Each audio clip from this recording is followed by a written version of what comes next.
A drip dispersal septic system is often the best option when limited land area or deep perk tests make a conventional drain field impossible for a tiny house.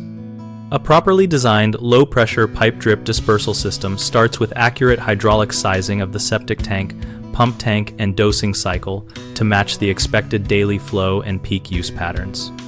Use a dosing pump with adjustable cycle timing and volume to deliver pulses that allow unsaturated soil between doses to re-aerate. Set run times short and frequent rather than long and rare to prevent saturation. Install a small pump tank size to hold at least 1.5 days of typical use so you have reserve volume while preserving head for consistent dosing. Fit a reliable media and mesh filter assembly ahead of the pump and plan a routine service interval where the filter is backflushed or replaced every 3 to 6 months depending on solids load. Clogging control is the primary maintenance task.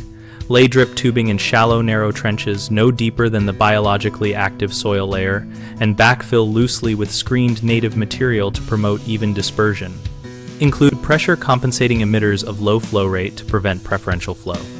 If regulations or site conditions demand higher treatment, place an advanced treatment unit upstream to reduce biochemical oxygen demand and suspended solids before the pump tank, and size that unit to provide steady, effluent quality matching the drip field design. The 3 common mistakes are undersizing or skipping a pump tank, which causes irregular dosing and field failure, neglecting filters and maintenance, which leads to emitter clogging, and installing lines too deep or in saturated soils, which prevents aerobic treatment and causes surfacing. Right size the pump tank to ensure stable doses and include alarm capacity so the system can recover from short disruptions.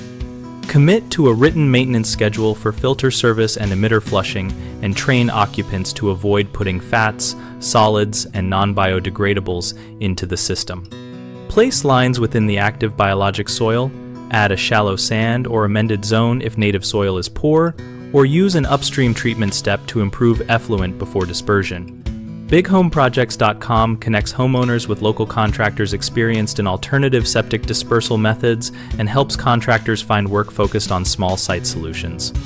We also host a discussion community where owners and professionals share installation tips, maintenance routines, and performance feedback so we all learn from real-world experience.